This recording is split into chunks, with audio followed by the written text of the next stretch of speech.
আজি আপোনালোকক ফেচ দেখাব সময়ে পোৱা নাই আচলতে একদম লৰালৰিকৈ গুৱাহাটী আহি আছিলোঁ মানে কালি ৰাতি একদম 11টা বজাত গুৱাহাটীৰ পৰা ওলাইছোঁ ওলাই 12:30 ঘৰ পাইছোঁ আহি মঙলদৈ ঘৰ পৰা আকৌ আজি ৰাতিপুৱা ওলাইছোঁ আজি 8টাতে যাব লগা আছিল কিন্তু ওলাওঁতে লাইটটো ভাগিল মানে সেইদিনা ৰাতিয়ে অলপমান কিবা কৰোঁতে ক'ৰবাত কিবা হৈছিল তাৰপিছত এতিয়া আকৌ লাগু নালাগে ইয়াৰে গাড়ী এখন ঘপকৈ এদিনা ৰাতি 11টাত আহিব লগা হোৱাৰ কাৰণে ইয়াকে ফোন কৰি দিলোঁ আৰু মঙলদৈৰ পৰা আহিলে মানে এই মান্দাকাটা হয় এটা ধুনীয়া শ্বৰ্টকাট আছে বাইক চাইক লৈ আহিলে এই নাৱেৰে গুচি যাব পাৰি ফেৰীৰে আৰু সেইকাৰণে আমি এতিয়া এই মান্দাকাটা সোমাইছোঁ জাষ্ট আপোনালোকক ফেচ দেখাব টাইম পোৱা নাই কাৰণে অত্যন্ত দেৰি হৈ আছে এইখিনিত অলপমান ৰখিছোঁ যাওঁ আৰু এতিয়া সোনকালে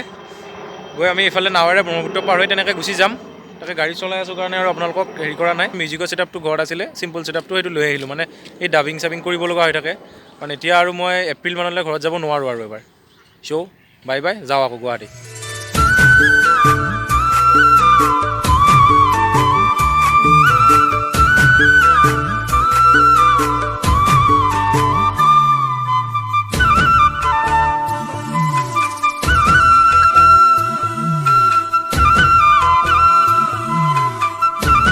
এইখিনিতে আপোনালোকে দেখিলে আমি দুই কাষৰ একদম চাহ বাগান পাৰ কৰি আহিলোঁ তাত আমি কিছুমান এনেই চাহ বাগানত পাত তোলা কৰ্মচাৰী লগ পালোঁ আৰু তেওঁলোকৰ মানে বিৰাট দুখ যে দিনত 150 টকা হাজিৰা তাৰ বাহিৰে বেলেগ একো ফেচিলিটি নাই যাই আছে কিন্তু গ'লে কি হ'ব আমি সেইখিনি হাজিৰাটো নাপাওঁ আৰু আমাৰ একো ফেচিলিটি নাই অকল হাজিৰাটোৱে 150 টকা অন্ততঃ হাজিৰাটো ভালকৈ দিব লাগে এদিনত 150 টকাতনো কি হয় চ' বেয়া লাগিলে তেওঁলোকৰ কথাখিনিত আৰু এতিয়া আহি আছোঁ খালি এটা বস্তু ভাল লাগিলে ইয়াত ৰাস্তাটো বহুত বহল হ'ল আগতে একদম ঠেক আছিল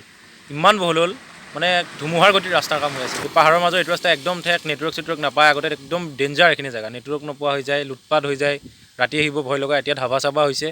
আৰু ৰাস্তাটো যথেষ্ট বহল হৈছে আপোনালোকে নিজেই চাওক ৰাস্তাটো যথেষ্ট বহল হৈছে এইটো ভাল লাগিছে কিন্তু মোৰ লেট হৈ আছে গতিকে মই যাব লাগে কিন্তু এই চাহ কৰ্মচাৰীসকলক লগ পাই অলপমান ৰৈ দিব লগা হ'ল নাও লেটছ গ'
মই আহি একদম ওপৰে পালোঁ আহি ফেৰীত উঠিলোঁ কিন্তু ফেৰী আছে 1টা বজাত এতিয়া 1টা বজাততো আমাৰ বহুত দেৰি আছে আমাৰ 12:30 হোৱা নাই এতিয়া 12:25 মান হ'ল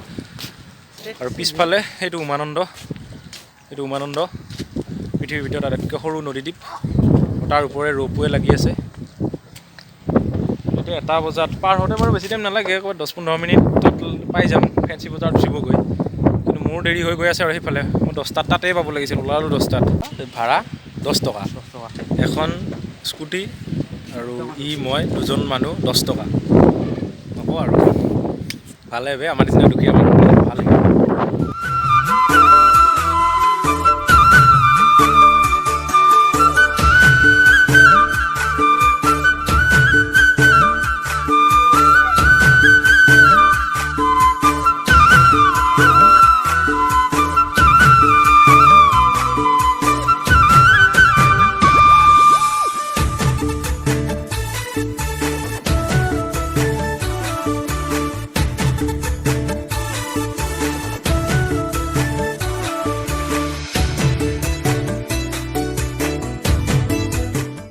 ইন্ধনটো নিজে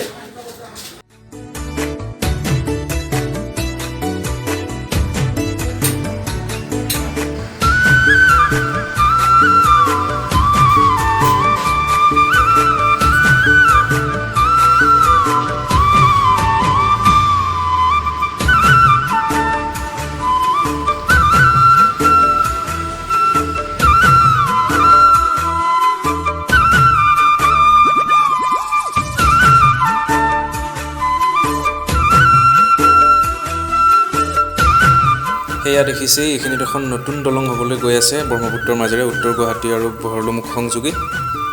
বহুত এক্সাইটেড এই দলংখনৰ কাৰণে কাৰণ আমাৰ বহুতখিনি ৰাস্তা শ্বৰ্ট হৈ যাব গতিকে অসম চৰকাৰক ধন্যবাদ এটা ইমান ডাঙৰ পদক্ষেপ লোৱাৰ বাবে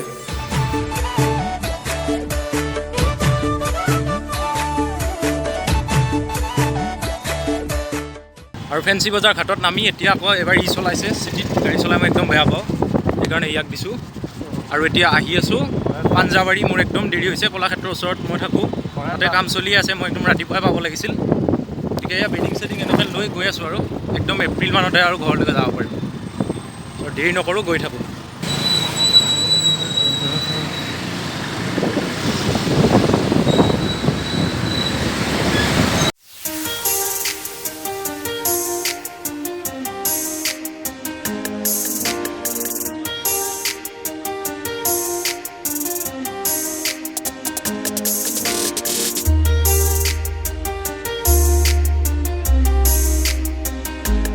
অৱশেষত আহি পালোঁ ইয়াত দেখিছে কলাক্ষেত্ৰ সেইখিনিতে মই থাকোঁ ইয়াতে এডিটিং চলি আছে বহুত দেৰি হ'ল গতিকে আৰু ব্লগটো বেছি দীঘলীয়া নকৰোঁ সোনকালে যাওঁ আপোনালোককো ধন্যবাদ ব্লগটো চাই থকাৰ বাবে যদিও একো স্পেচিয়েল নাছিল আজি